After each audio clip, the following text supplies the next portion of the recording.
Zdravo svima, dobrodošli na kanal Kuhaj i Peci. Danas pripremamo jedne brzinske kiflice sa kukuruznim brašnom. Naravno, tu imamo i obično brašno tip 500 glatko koje ja koristim za sve živo. U mene nema oštro, meko, ovako, onako. U mene je jedno brašno za sve živo. Odmah krećemo sa poslom dok mi voda nije, ono što bi rekli, se ohladila.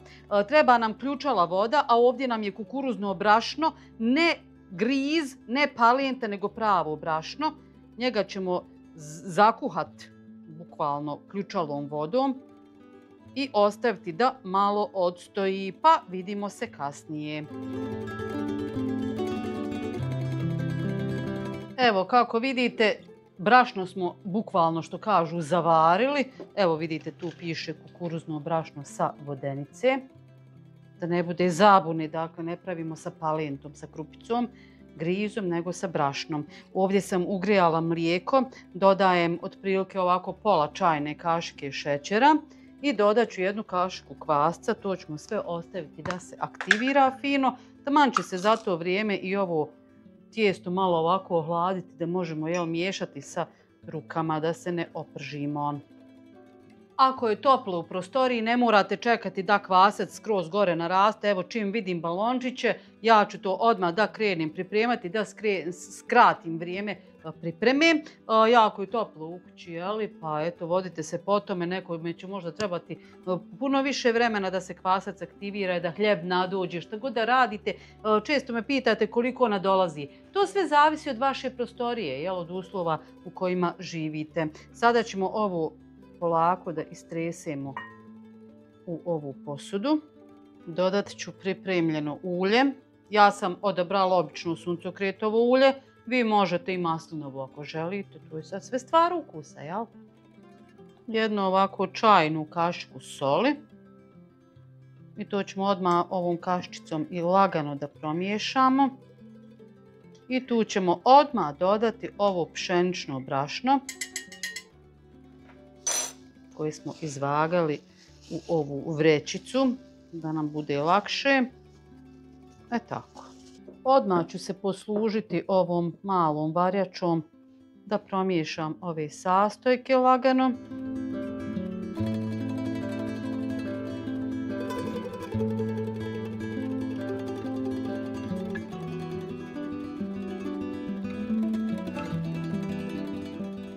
Tako. Nismo sve odmah izmiješali.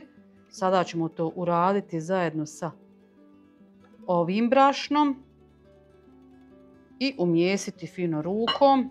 Ukoliko vam je vrelo, možete još malo sačekati. Kažu kada kuharica ne može da, to smo već jednom spominjali, mislim, ne može da radi sa vrelom hranom rukama, da se boji sve krvi, pa eto.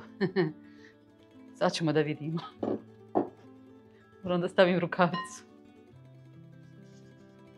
Rukavicu stavljam zato što je kukuruzno brašno dosta ljepljivo, pa da vam baš ne bi u startu onako bilo teško raditi. Odmah ćemo krenuti sa rukavicom i zamijestiti jedno fino tijesto.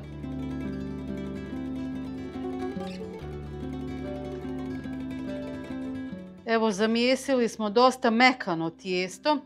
Vidite kako se lijepi čak i za rukavice, tako da sa rukama vam to baš i ne bi išlo koliko god se bojali ili ne bojali bilo koga. Ovo ćemo sada ostaviti fino da nadođe.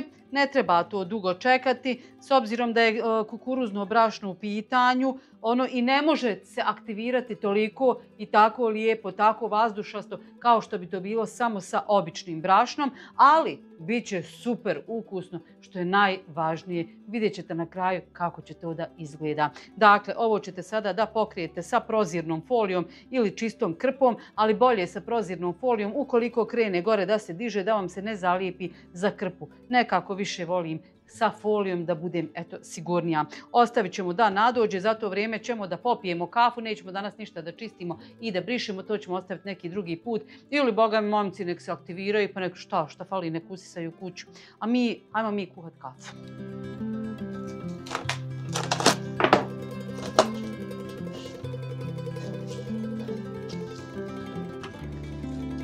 Evo vidite da se tijesto aktiviralo, promijesite ga.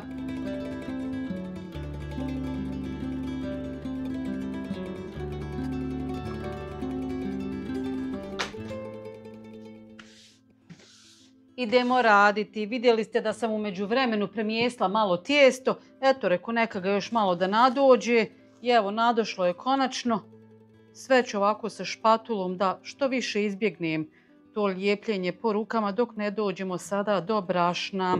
Sada ćemo ovu površinu da pospijemo sa malo kukuruznog ili običnog brašna što vam je evo pri ruci. Apsolutno je nebitno.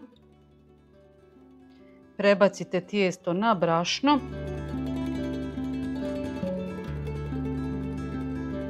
Malo izradite tijesto uz pomoć ovog brašna sa strana da vam se ne lijepi za ruke. Vidite, pošto je tijesto jako mekano. A zašto je mekano? Zato što se kukuruzno brašno prilikom pečenja baš onako stisne. Znate, i onda te kiflice bile onako da gađate po kući, jel, možete im glavu razbiti, a to ne želimo. Želimo da kiflice budu i dalje mekane kao što je ovo tijesto. Zato tijesto treba da bude ovako malo mekše, ali evo vidite da se s njim raditi, što je super samo ako imamo dovoljno brašna na ovoj podlozi. Sada ćete, evo vidite što ja radim, dobiti jedan veliki valjak. A možete to odmah od tijesta otkidati ukoliko želite. Šta je poenta? Poenta je da dobijemo male loptice.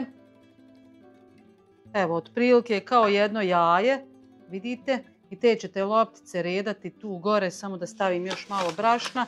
Od njih ćemo praviti kiflice.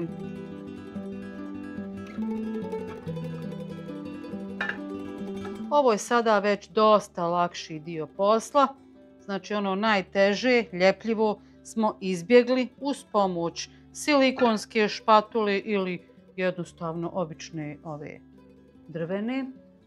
Malo brašna da nam se ne lijepi za ruke i redamo. Evo, pripremila sam pleh sa papirom za pečenje, pripremila sam malo ulja zato što će nam biti puno lakše raditi, znači sa uljem. Malo brašno pomjerite tamo, znači namastite ruku i uzmate prvu koju ste razvili.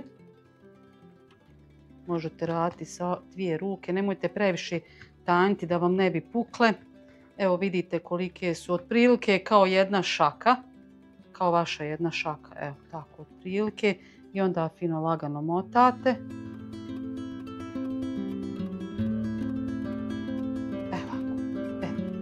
I redate u papir za pečenje. Idemo dalje, malo samo namastite ruku.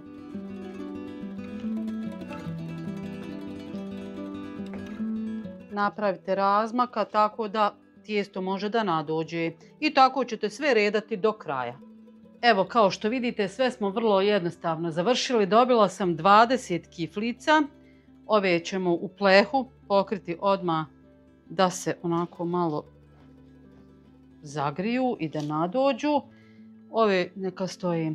Uključit ćemo rernu da se zagrijava na 180 do 200 stepeni, zavisi od vaše rerne. I taman za to vrijeme dok se rerna zagrije, kiflice nek stoje pokrivene samo malo, eto, da se aktiviraju. Vrlo brzo se ispeku i vrlo brzo su na vašem stolu. Prosto ne mogu da odolim da ne stavim na tijesto čurokot crni kim. Već smo ga koristili x puta. I evo imamo ovdje malo ovog ulja što sam koristila za šake. Tako da ću samo malo ovako negdje namazati gdje bi mogla posuti. Evo svaki drugi red, jel? Da ne mažemo sve, neće svi da jedu čurokot. Mrvi im se kaže. A ja volim. Samo malo da pospijem, da mi zamiriše.